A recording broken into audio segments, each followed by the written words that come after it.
மாறாதவர், பிள்ளைகளுடைய சுகத்தை விரும்புகிற தேவன். ஆண்டவரே, அற்புதத்தை கர்த்தர் செய்யும்படியாக நாங்கள் செபிக்கிறோம். ஆண்டவரே, அது மாத்திரமல்ல, நாளில் உள்ள வார்த்தைக்காக நாங்கள் செபிக்கிறோம். இந்த வார்த்தை கொடுக்கிற அடியனை கர்த்தர் மறைத்து நீங்கள் வெளிப்படும்படியாக செபிக்கிறோம். ஆண்டவரே, வந்திருக்கிற ஜனங்களுக்கு இந்த வார்த்தைகள் பிரயோஜனமாக இருக்குது. உங்கள் நாமம் மாத்திரம் மகிமைப்படுகிறது. இயேசு நாமத்தில் கேட்கிறோம் எங்கள் நல்ல பிதாவே, ஆமென். அல்லேலூயா, அல்லேலூயா. கர்த்தருடைய பரிசுத்த நாமம் மகிமைப்படுவதாக. கர்த்தர் ஆராதிக்கும்படியாய் கடந்து வந்திருக்கிற உங்கள் அனைவரையும் மீண்டும் வரப்போகிற இயேசு நாமத்தினாலே நான் வாழ்த்துகிறேன், வரவேற்கிறேன். கர்த்தர் நம்மோடு கூட இடைபெறுவாராக. அல்லேலூயா. எத்தனை பேர் சந்தோஷமா இருக்கிறீங்க? அல்லேலூயா. அழைத்தவர் உண்மையுள்ளவர், முடிவு வரையில் நம்மை நடத்த அவர் வல்லமுள்ளவராக இருக்கிறார். அல்லேலூயா. கர்த்தர் நல்லவர். சங்கீதம் புஸ்தகம் 31வது சங்கீதம். சங்கீதம் புஸ்தகம் 31வது சங்கீதம், அதனுடைய 1வது வசனம்.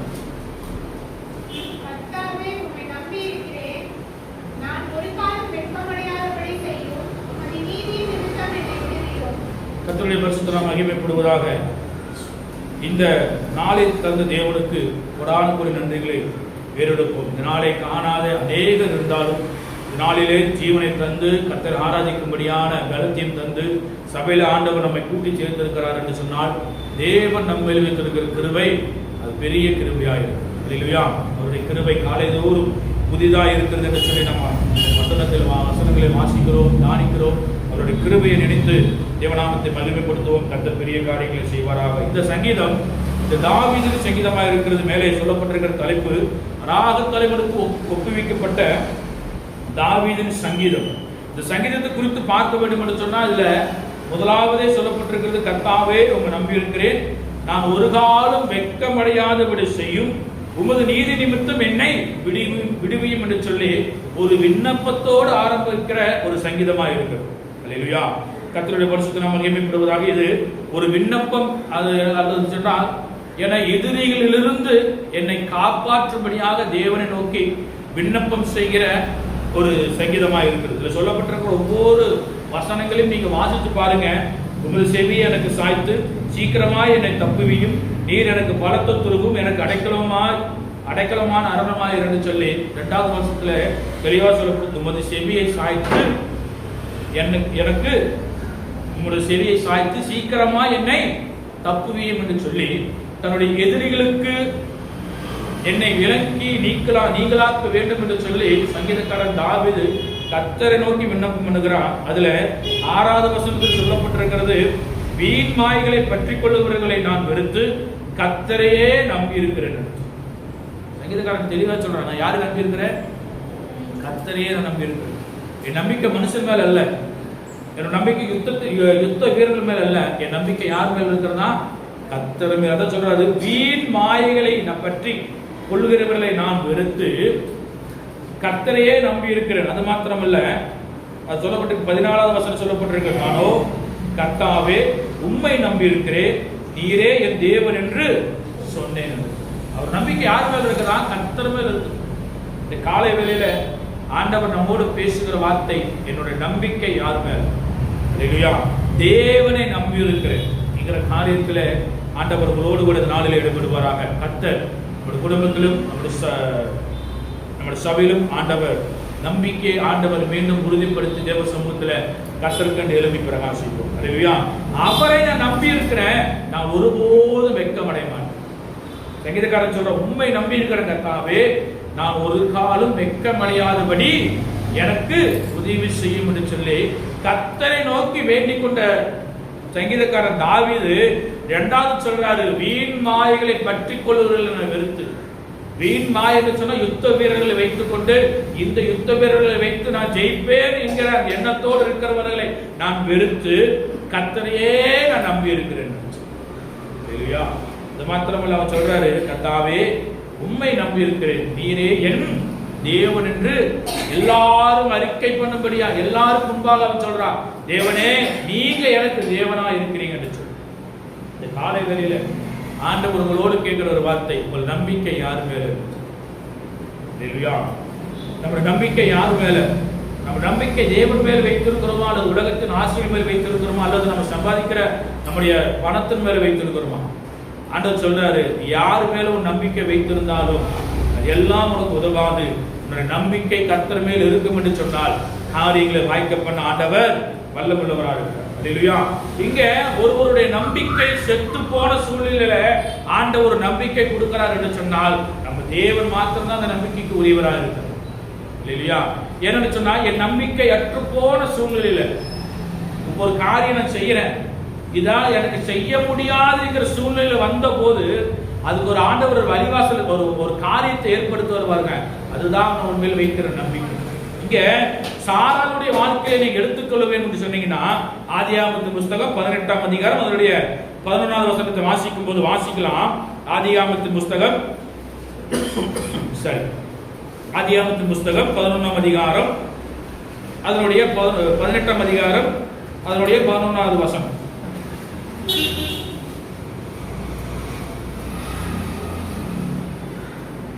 ஆபிரகாமும் சாராளும் வயது சென்று முதிர்ந்தவர்களாய் இருந்தார்கள். ஸ்திரீகளுக்குள்ளே வழிபாடு சாராளுக்கு நின்று போயிட்டு. கர்த்தருடைய மகிமை நாம மகிமைப்படுவதாக. இங்க சாராள் நம்பிக்கை அற்று போன சூழ்நிலையில் இருந்த போது ஆண்டவர் ஒரு காரியத்தை எங்க கொடுக்கிறார், ஒரு வாக்கு கொடுக்கிறார், ஒரு குமாரனை பெறுவார் என்று சொல்லுயா.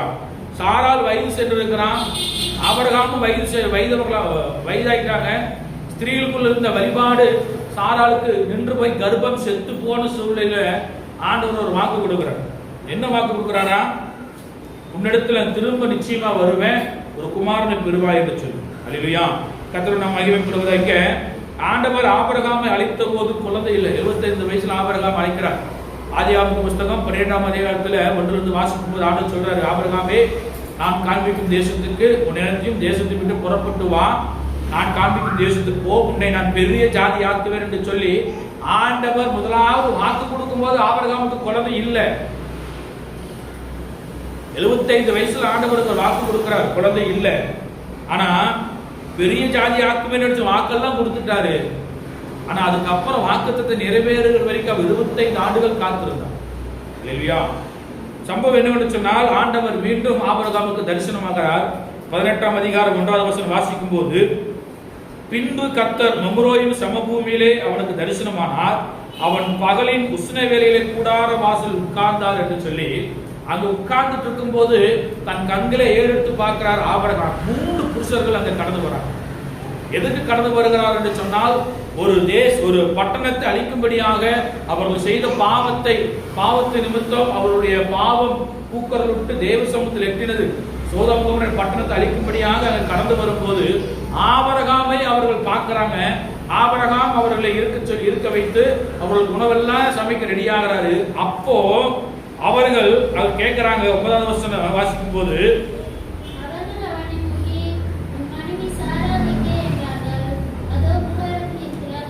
அல்லேலூயா, சாராள் எங்க இருக்கிறார்?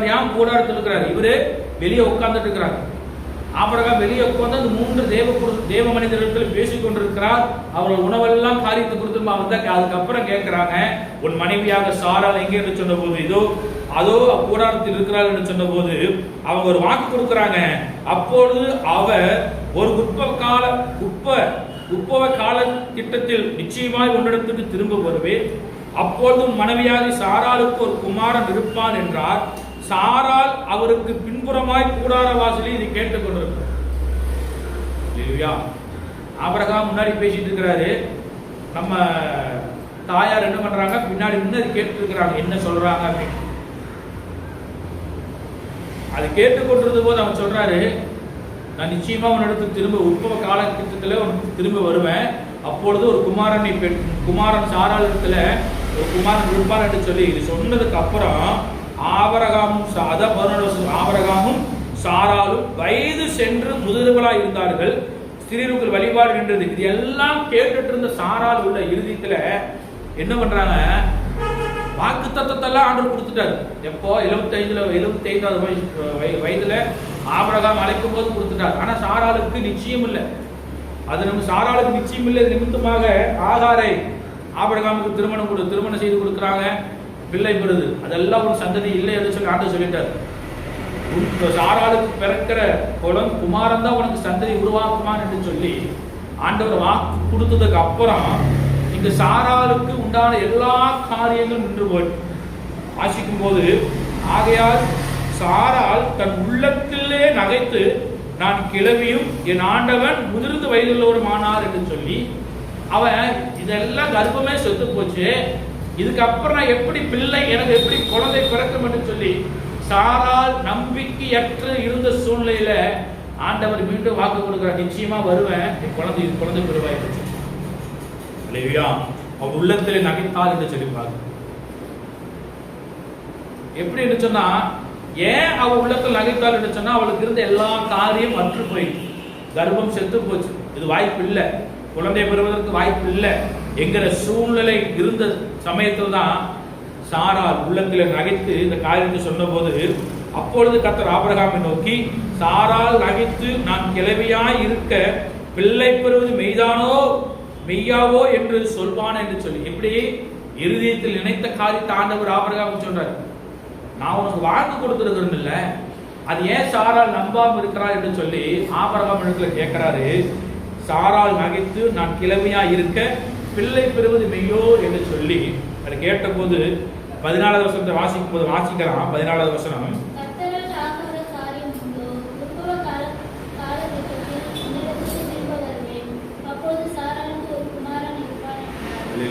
கர்த்தரால் ஆகாத காரியம் உண்டோ என்று சொல்லி ஆனா மீண்டும் வாக்கு கொடுக்கிறார். நல்லா பாருங்க, நகைத்தார் என்று சொல்லி ஆண்டவர் கோபப்படல, ஏன்னா வாக்கு தத்தத்திலே ஆண்டவர் உண்மையுள்ளவர். ஆபிரகாமை அழைக்கும் போது உன்னை பெரிய ஜாதி ஆக்கும், ஆனா குழந்தை இல்ல, 25 வயசுல வராரு, ஆண்டவர் அழைக்கிறாரு, 25 ஆண்டு காலங்கள் குழந்தை இல்லாமல் இருக்கிறார் ஆபிரகாமுக்கும் சாராளுக்கும். ஆனா ஆபிரகாமுக்கு ஆகாருக்கு குழந்தை உண்டு. ஆண்டவர் சொல்லிட்டார், அதுல உன் சந்ததி பெருகாது என்று சொல்லிட்டாரு. நான் கொடுக்கும் சந்ததியில் தான், நான் கொடுக்கும் பிள்ளை தான் உனக்கு சந்ததியை உருவாக்குவார் என்று சொல்லி ஆண்டவர் மீண்டும் ஒரு வாக்கு கொடுக்கிறார்.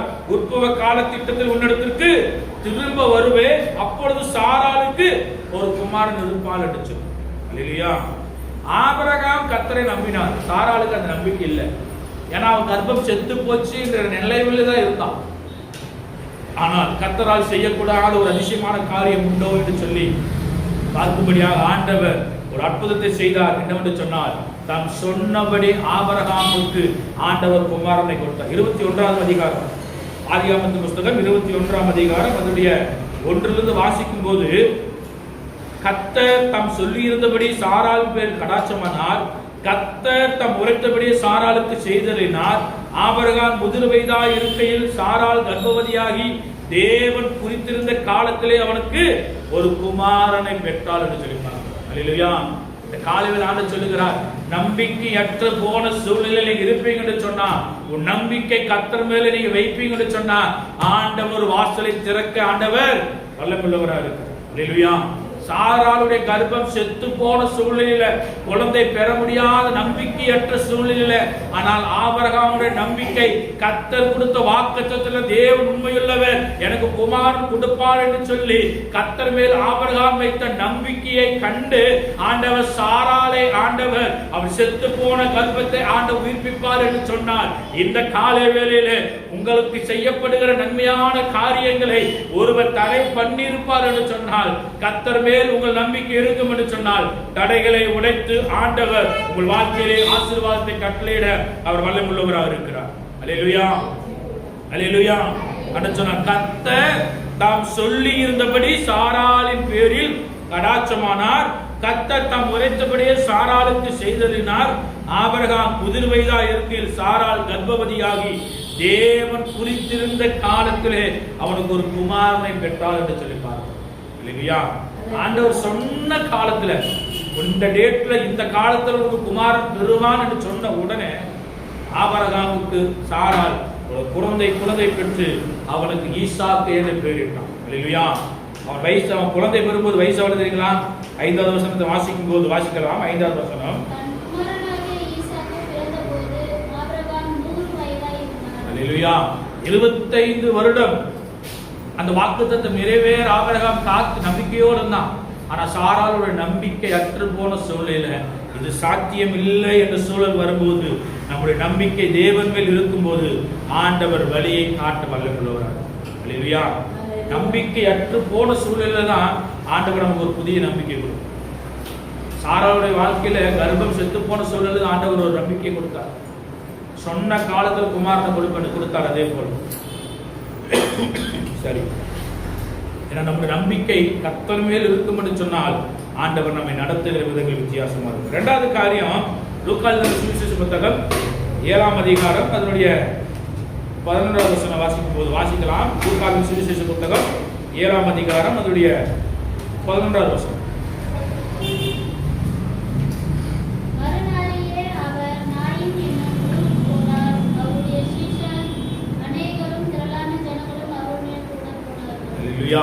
இங்க அவர் நாயின் ஊருக்கு கடந்து வரார். அங்க கடந்து வரும்போது அதாவது ஊரின் வாசலுக்கு சமீபித்த போது ஒரு வாலிபன், மரித்து போன வாலிபனை அடக்கம் பண்ணும்படியாக கொண்டு வரார். கொண்டு வந்த போது அந்த தாயாரை ஆண்டவர் பார்க்கிறார். நாயின் ஒரு விதவை. அந்த தாயாரை ஆண்டவர் பார்க்கும்போது எப்படிப்பட்ட மரித்து போன அடக்கம் பண்ணும். அந்த தாய்க்கு ஒரே மகனா இருக்கிறான். அவளோ கைப்பெண்ணா இருக்கலாம். ஊராரில் வெகு ஜனங்கள் அவரோடு கூட வந்தார். அதாவது விதவியா இருக்கிறாங்க. ஒரே பிள்ளைதான், மரித்து போனது, அடக்கம் பண்ணும்படியாக கொண்டு வராங்க. ஆண்டவர் அங்க நிற்கிறார். அந்த தாயாரோட நம்பிக்கை அற்று போன சூழ்நிலை. ஏன்னா உதவி செய்ய இல்ல, வயசான தாயார், விதவி தாயார், கணவனாக இறந்து சூழ்நிலையில தன்னுடைய மகன் மட்டும்தான் எனக்கு நம்பிக்கை என்கிற சூழ்நிலையில இருந்த அந்த தாயாருடைய வாழ்க்கையில மகன் இருந்து போய் நம்பிக்கையற்ற சூழலில் இருந்த போது ஆண்டவர் அங்கே கடந்து வருகிறார். அல்லேலூயா. அந்த ஊரின் வாசலில் வந்து நின்ற போது ஆண்டவர் அந்த மகனை, அந்த தாயாரை பார்த்து மனம் இறங்கி சொல்றாரு, அழாதே. 13வது வசனத்தை வாசிக்கும் போது கர்த்தர் அவளை பார்த்து அவள் மேல் மனதுருகி அழாதே என்று சொல்லி. அல்லேலூயா. ஆண்டவர் நம்முடைய சூழ்நிலை கண்டு நம்மை ஆசீர்வதிக்கிற தேவன் மாத்திரமல்ல, நம்முடைய கண்ணீரை துடைக்கிறது.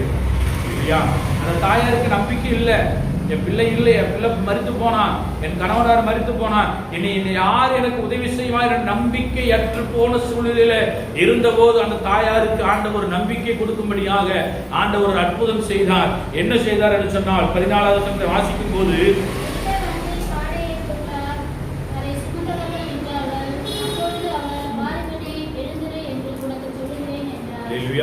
நம்பிக்கையற்ற சூழ்நிலையில ஆண்டவர் இயேசு அந்த தாயாருக்கு நம்பிக்கை கொடுக்கிறார். என்னவா? மரித்த மகனை ஆண்டவர் உயிரோடு எழுப்புகிறார். அல்லேலூயா.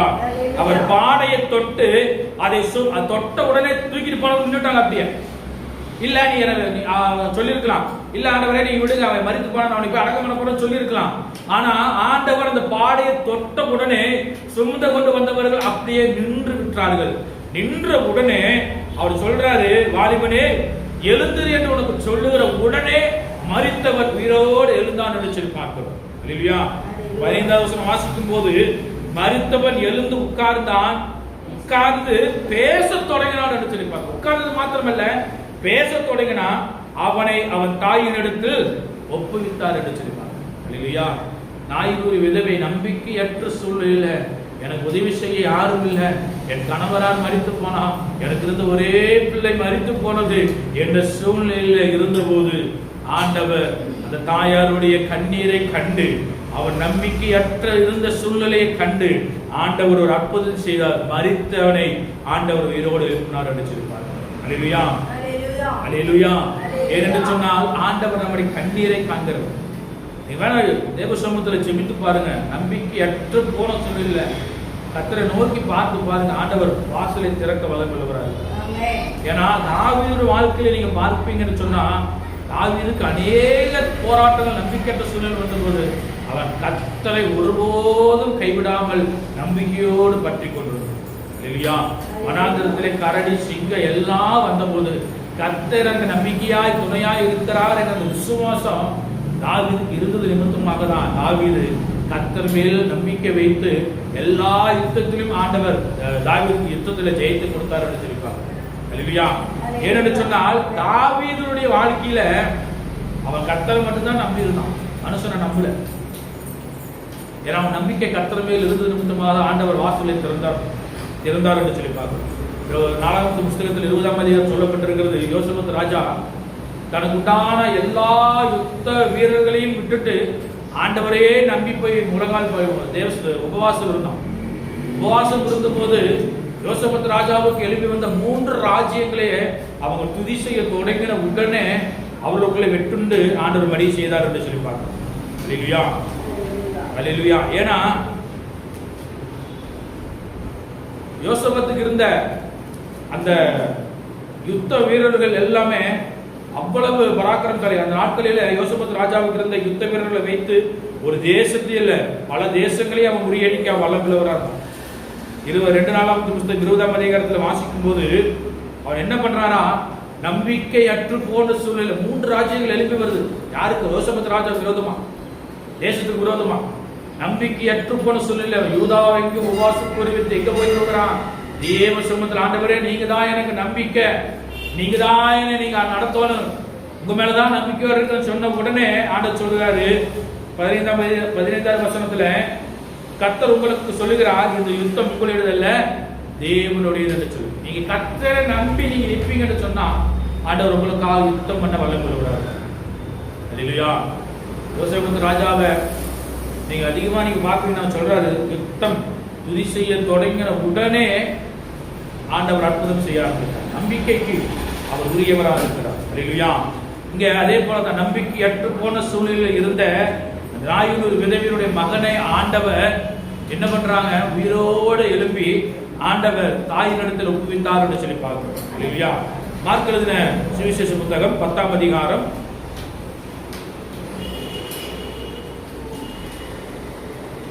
அதுல 46வது வசனத்தை வாசிக்கும் போது, பர்த்திமேயு குருடன் அங்க இருக்கிறான். பர்த்திமேயு குருடனுக்கு பார்வை கிடைக்காது என்கிற நம்பிக்கை அற்று போன சூழ்நிலையில அவனுக்கு ஒரு வார்த்தை வருகிறது. யாரா?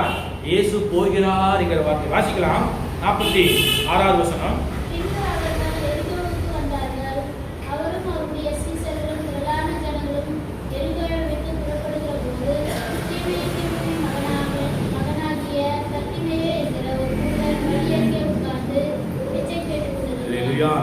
எரிகோ வாசல்ல ஒரு பிச்சை கேட்டுக் கொண்டிருக்கிறான். அவன் பேரு பர்த்திமேயு. அங்க இயேசு வந்துட்டு மறுபடியும் திரும்பி ஜனங்களோட போறாரு. போகும்போது அவன் சத்தம் கேட்கிறான். என்ன சத்தமா? அவன் நசரேயனாக இயேசு வருகிறார் என்று கேள்விப்பட்டு, இயேசுவே தாவீதின் குமாரனே எனக்கு இரங்கும் என்று கூப்பிடுகிறான். இத்தனை வருஷ காலம் அவன் எத்தனை வருஷ காலம் அவன் உட்கார்ந்து பிச்சை கேட்டுக் கொண்டிருந்தான் தெரியாது. ஆனா இயேசு வருகிறார் என்று கேள்விப்பட்ட போது அவனுக்கு ஒரு நம்பிக்கை வருது. என்னவா? எனக்கு பார்வை கிடைக்கும். இந்த பர்த்திமேயு குறித்த ஒரு பாட்டு கடந்த நாட்களில் இந்த விபிஎஸ்க்காக பாடியிருக்காங்க. பாட்டு நல்லா இருக்கு. பாதையரை காத்திருக்கும் பிச்சைக்காரன் நான் தாயா, 2 கண்ணும் பார்வையில் பர்த்திமேயு என் பெயர் என்று சொல்லி அந்த விபிஎஸ் சாங் நல்லா இருக்கு. பாட்டு கேட்கறது. அந்த பர்த்திமேயு என்ன பண்றான்? நம்பிக்கை அற்ற சூழ்நிலைக்கு எத்தனையோ ஆண்டு காலங்கள் அவன் உட்கார்ந்து பிச்சை கேட்டுக் கொண்டிருக்கிறான். ஆனா அவன் நம்பிக்கையால ஒரு வார்த்தை அங்க வருகிறது. என்னவா? இயேசு வருகிறார் என்று கேள்விப்பட்டு. அல்லேலூயா. இயேசு வருகிறார் என்று கேள்விப்பட்ட அந்த பர்த்திமேயு என்ன பண்றாரு? இயேசுவே தாவீதின் குமாரனே எனக்கு இரங்கும் என்று கூப்பிடத் தொடங்கினார். நம்பிக்கை வந்துருச்சு, எனக்கு பார்வை கிடைக்கும், நான் கண் பார்வை அடைவேன் என்று சொல்லி பர்த்திமேயுக்கு ஒரு நம்பிக்கை வந்தது. இத்தனை ஆண்டு காலங்கள், இத்தனை வருடம் அவனுக்கு நம்பிக்கை அற்று போன சூழ்நிலை எரிகோவின் வாசல் அருகே உட்கார்ந்து பிச்சை கேட்டுக் கொண்டிருந்த பர்த்திமேயு என்கிற குருடனுக்கு நம்பிக்கை வந்தது. என்ன நம்பிக்கை? இயேசு வருகிறார் என்று சொல்லி கேள்விப்பட்ட உடனே. அல்லேலூயா. இயேசு வருகிறார் என்று கேள்விப்பட்ட உடனே ஒரு நிமிடம் கூட தாமதிக்கல. இயேசுவே தாவீதின் குமாரனே எனக்கு இரங்கும் என்று சொல்லி கூப்பிட தொடங்கினான். 48வது வசனம் வாசிக்கும் போது, அவன் பேசாதிருக்கும்படி அநேகர் அவனை அதட்டினார்கள். அவனோ தாவீதின் குமாரனே எனக்கு இரங்கும் என்று முன்னிலும் அதிகமாய் கூப்பிட்டார் என்று சொல்லி பாரு. இல்லையா? ஒரு கஷ்டம் வரும்போது கர்த்தரை நோக்கி கூப்பிடுகிறார் அல்ல, அனுதினமும் கர்த்தரை நோக்கி கூப்பிடுகிறார்கள். சரியா? நீங்க தானியேல் புத்தகத்துல 3ஆம் அதிகாரத்துல நீ சாத்ராக் மேஷாக் ஆபேத்நேகோ நீங்க பாப்பீங்கன்னு சொன்னாங்க. எரிகிற அக்னி சூளையில போட்டு போது அவன் நம்பிக்கை இருந்துச்சு, கர்த்தர் காப்பாற்றுவார் சொல்றாரு. நாங்கள் ஆராதிக்கிற தேவனை விடுவிக்காமல் போனாலும் நீ நிறுத்தின பொற்சலை வணங்க மாட்டேன்னு சொல்லி நின்ற போது எரிகிற சூளையில போட்டாங்க. ஆனா ஒரு சேதம் இல்லாதபடி ஆண்டவர் அவளை பாதுகாத்தார். இல்லையா? ஏன்னா அவங்க நம்பிக்கை யார் மேல இருந்தது? கர்த்தர் மேல இருந்துச்சு. நீ நிறுத்தின பொற்சலை மேல அவனோட நம்பிக்கை இல்லை, ஆராதிக்கிற தேவன் மேல கர்த்தர் அவன் மேல இருந்த அவர் மேல இருந்த நம்பிக்கை ஆண்டவர் அவளை பாதுகாத்தார். இங்க பர்த்திமேயரோட நம்பிக்கை இயேசு மேல வச்சான். இயேசு வருகிறார் என்று கேள்விப்பட்ட உடனே கூப்பிட தொடங்கினான். அதிகமாய் கூப்பிட்டான். நடந்த சம்பவம் 49வது வசனத்தை வாசிக்கும் போது வாசிக்கலாம். 49வது வசனம்.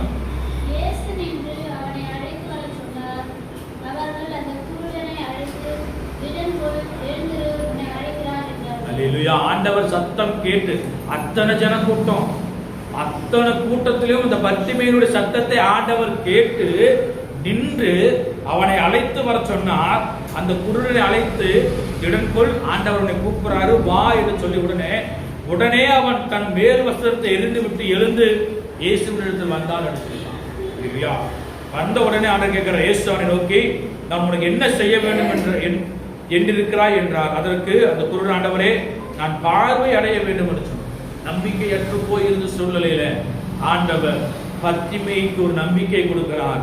இயேசு அவனை நோக்கி, நீ போகலாம், உன் விசுவாசம் உன்னை ரட்சித்தது என்றார். உடனே அவன் பார்வை அடைந்து வழியிலே இயேசுவுக்கு பின் சென்றான். காலை வேளையில் ஆண்டு சொல்கிறார், நீ நம்பிக்கை யார் மேல வைத்திருக்க? கர்த்தரை நம்பி இருப்பீங்கன்னு சொன்னா ஆண்டவர் உங்களை ஆசீர்வதித்து நடத்த வல்லமுள்ளவராக இருக்கிறார். சாராளுடைய நம்பிக்கை அற்று போன சூழ்நிலையில ஆண்டவர் கர்ப்பத்தை வீழ்ப்பிக்க வல்லமுள்ளவராக இருப்பார் என்று சொன்னார். நாயின் ஒரு விதவினுடைய மகன் மரித்து போன சூழ்நிலையில, நம்பிக்கையற்ற சூழ்நிலை, ஆண்டவர் தாயாருக்கு ஒரு நம்பிக்கை கொடுத்து மகனை உயிர் பெற செய்வார் என்று சொன்னார். பர்த்திமேயு குருடனுடைய வாழ்க்கையில நம்பிக்கையற்று போன சூழ்நிலை ஆண்டவர் அவனுக்கு நம்பிக்கை கொடுக்கிறார். இயேசுவை குறித்து கேள்விப்பட்ட உடனே அவனுக்கு ஒரு நம்பிக்கை வருது, நான் பார்வை அடைவேன் என்கிற ஒரு விசுவாசம். அல்லேலூயா, அல்லேலூயா. இந்த காலை வேளையில் ஆண்டவர் சொல்றாரு, நம்பிக்கையா இருப்பேன் என்று சொல்ற தேவ பிள்ளைகள் அநேகர் இருக்கிறாங்க, அநேகர் இருக்கிறாங்க. யோசேப்பை நீங்க பார்த்திருக்கீங்கன்னா, சாத்ராக் மேஷாக் ஆபேத்நேகோ பார்த்திருக்கீங்கன்னா, எல்லாரும் நம்பிக்கையற்ற சூழ்நிலையில் இருந்தாலும் ஆண்டவர் அவர்களுக்கு நம்பிக்கை கொடுத்தார். யோசேப்பை நீங்க குறித்து பார்க்கும்போது நம்பிக்கையற்ற சூழ்நிலை தான் சிறைச்சாலையில் இருக்கிறான். ஆனா அவன் மேல் வைத்திருக்கிற தரிசனம் பெருசு. ஆண்டவர் அவன் மேல் வைத்திருக்கிற தரிசனம் பெருசு. ஆனா அந்த பிரதான தலைவர் என்ன பண்றா, யோசேப்பை மறந்துட்டான். ஆண்டவர் என்ன பண்றாரு, பார்வோனுக்கு நேரா சொப்பனத்தை கொடுத்துட்டார். மறந்து போயிருந்த சூழ்நிலையில, யோசேப்பு நம்பிக்கையற்று போயிருந்த சூழ்நிலையில ஆண்டவர் எகிப்தின் ராஜாவா இருக்கிற பார்வோனுக்கு ஆண்டவர் சொப்பனத்தை கொடுத்து, அப்பொழுதுதான் பானபாத்திரக்காரன் சொல்றான், நான் இப்பொழுது சிறைச்சாலையில் ஒருத்தனை பார்த்தேன், நான் இந்த இடத்துக்கு வருவதற்கு அவன் தான் எனக்கு சொப்பனத்தை விளக்க கொடுத்தான் என்று சொல்லி, யாரும் நம்பிக்கையற்று போயிருந்த சூழ்நிலையில யோசேப்பை ஆண்டவர் எகிப்துக்கு அதிபதியாக ஆண்டவர் உயர்த்தினார். அல்லேலூயா, அல்லேலூயா. நம்முடைய வாழ்க்கையில் எத்தனையோ நம்பிக்கையற்று போன சூழ்நிலை வந்திருக்கலாம். ஆண்டவர் காலை வேளையில் சொல்லுகிறார், நம்பிக்கையற்று போன சூழ்நிலையில கர்த்தர் உங்களோடு கூட இருக்கிறார். அல்லேலூயா. இந்த காலை வேளையில் தேவ சமூகத்தில் ஒப்பு கொடுப்போம், தேவ சமூகத்தில் ஒப்பு கொடுப்போம். ஆண்டவர் நம்மோடு பேசுகிற வார்த்தை, நம்பிக்கையுள்ளவர், நம்பிக்கையற்று போன சூழ்நிலையில் இருந்த பிள்ளைகளை ஆண்டவர் நம்பிக்கை அடை செய்வார் என்று சொன்ன அந்த காலை வேளையில ஆண்டவர் நமக்கும் ஆண்டவர் அவர் அற்புதங்களை செய்ய அவர் வல்லமையுள்ளவராக இருக்கிறார். ஹல்லேலூயா, ஹல்லேலூயா. தேவ சமூகத்தில் ஒப்பு கொடுப்போம். ஆண்டவரே, என் நம்பிக்கைக்கு நங்கூரமாய் இருக்கிற தேவனே, நீ மாத்திரம் எனக்கு போதும். ஆண்டவரே, ஆண்டவரே ஸ்தோத்திரிக்கிறோம். சாராளுடைய கர்ப்பம் செத்து போன சூழ்நிலையில, நம்பிக்கையற்று போன சூழ்நிலையில ஆண்டவர் பிள்ளையை தந்து, ஆண்டவரே தேவன் என்று சொல்லி ஜனங்கள் அறியத்தக்கது ஒரு அற்புதத்தை செய்தவர். நீங்க நல்லவர் ஆண்டவரே. ஹல்லேலூயா. இயேசுவே உமக்கு ஸ்தோத்திரம் ஆண்டவரே, உமக்கு ஸ்தோத்திரம் ஆண்டவரே. ஹல்லேலூயா, ஹல்லேலூயா, ஹல்லேலூயா, ஹல்லேலூயா, ஹல்லேலூயா. இயேசுவே உமக்கு ஸ்தோத்திரம், ஸ்தோத்திரம், ஸ்தோத்திரம், ஸ்தோத்திரம். எங்கள் பரிசுத்தம் உள்ளவரே உமக்கு ஸ்தோத்திரம் ஆண்டவரே. ஹல்லேலூயா.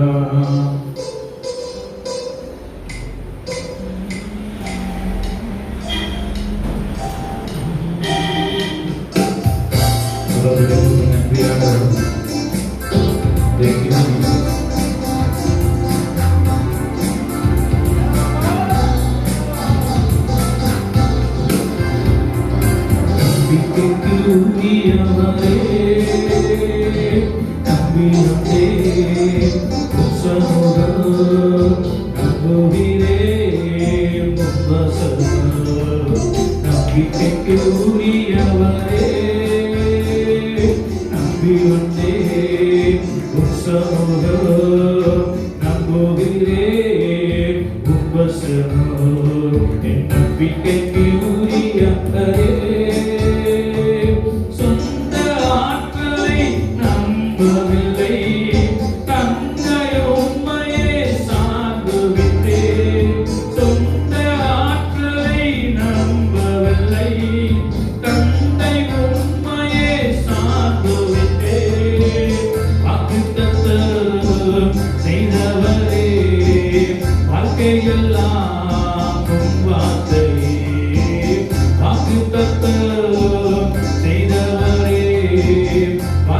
எல்லாம் உம் வார்த்தையே, பாதைக்கு தீபம் பேதைக்கு வெளிச்சம் உந்தன் வசனமே.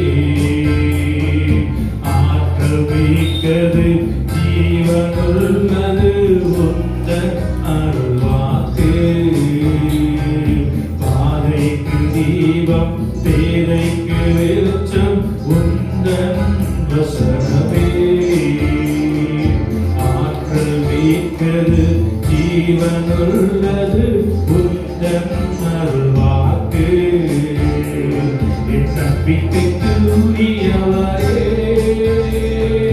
நம்பி வந்தேன் உம் சமூகம், நம்புகிறேன் உம் வசனம். நம்பிக்கைக்கு உரியவரே, என் நம்பிக்கைக்கு உரியவர், நான் நம்பி இருக்கிறவர் என்னார் என்று நான் அறிந்திருக்கிறேன். கர்த்தாவே, உம்மை நம்பி இருக்கிறேன், நான் ஒருபோதும் வெட்கப்படியாதபடி செய்யும். நம்பிக்கையற்ற போன சூழலில் இருந்த சாராளுடைய நம்பிக்கையை ஆண்டவர் உறுப்பித்தவர். செத்து போன கர்ப்பத்தை உயிர்ப்பித்து குமாரனை தந்த தேவன். ஆண்டவரே, தனக்கு இருந்த ஒரே குமாரன் மரித்து போன சூழ்நிலையில நம்பிக்கையற்று போய் இருந்த தாயாருக்கு ஆண்டவரே மரித்த மகனை உயிரோடு எழுப்பச் செய்து ஒரு நம்பிக்கையை தந்தவர். ஆண்டவரே ஸ்தோத்திரிக்கிறோம். ஆண்டவரே, பர்த்திமை குருடன் வாசல் அருகே பிச்சை கேட்டுக் கொண்டிருந்த ஆண்டவரே, அநேக வருடங்களாய் பிச்சை கேட்டு கொண்டிருந்தவருடைய வாழ்க்கையில ஒரு நம்பிக்கையை தந்த தேவன். ஆண்டவரே, இந்த காலை வேளையிலும் நாங்கள் உண்மை நம்பி இருக்கிறோம் ஆண்டவரே, உண்மை நம்பி இருக்கிறோம் ஆண்டவரே. என் நம்பிக்கைக்கு உரிய தேவன், என் நம்பிக்கைக்கு நம்புறமான தேவன். ஆண்டவரே, உண்மை நம்பி வந்திருக்கிற நாங்கள் ஒருபோது வெட்கப்பட்டு போவதில்லை, நாங்கள் ஒருபோது வெட்கப்பட்டு போவதில்லை. ஆண்டவரே, வானத்துக்கும் பூமிக்கும் சொல்ல அதிகாரம் படைத்த நல்ல பிதாவே, இந்த காலை வேளையில் ஒரு சமூகத்தில் எங்களை தாழ்த்தி ஒப்பு கொடுக்கிறோம். கேட்ட வார்த்தை பிரகாரமாக ஆண்டவரே, எங்கள் நம்பிக்கை உங்க மேல உண்டு ஆண்டவரே. எங்கள் நம்பிக்கைக்கு பாத்திர ஆண்டவரே, நீர் மாத்திரமே வந்திருக்கிற ஒரு தேவ பிள்ளைகளை ஆசீர்வதி. தகப்பனே, குறைவில்லாமல் பிள்ளைகளை நடத்துகிறோம் ஆண்டவரே. ஸ்தோத்திரிக்கிறோம். உலகத்தின் மேலே நம்பிக்கை வைக்காமல் உங்கள் மேலே நம்பிக்கை வைத்து உமக்கென்று எழுதி பிரகாசிக்க கர்த்தர் கிருபை செய்யும். வந்திருக்கிற ஒரு தேவ பிள்ளைகளை ஆசீர்வதிக்கும்படியாக செய்வோம். உங்க நாம மாத்திரம் மகிமைப்பட்டு இயேசு நாமத்துக்கு கேட்கிறோம் நல்ல பிதாவே, ஆமென். என் ஆத்துமாவே கர்த்தரை ஸ்தோத்திரி, என் முழுமே அவருடைய பரிசுத்த நாமத்தை ஸ்தோத்திரி. என் ஆத்துமாவே கர்த்தரை ஸ்தோத்திரி, கர்த்தர் செய்த சகல உபகாரங்களை மறவாதே. ஆமென். நம்முடைய கர்த்தராகிய இயேசு கிறிஸ்துவின் கிருபையும் பிதாவாகிய தேவனுடைய அன்பும் பரிசுத்த ஆவியானவருடைய இன்றைக்கும் என்றும் என்றும் சதா காலங்களிலும் நம் அனைவரோடு கூட இருப்பதாக. ஆமென். அல்லேலூயா, அல்லேலூயா, அல்லேலூயா. கர்த்தருக்கு ஆசீர்வதிப்பாராக. ஸ்தோத்திரம்.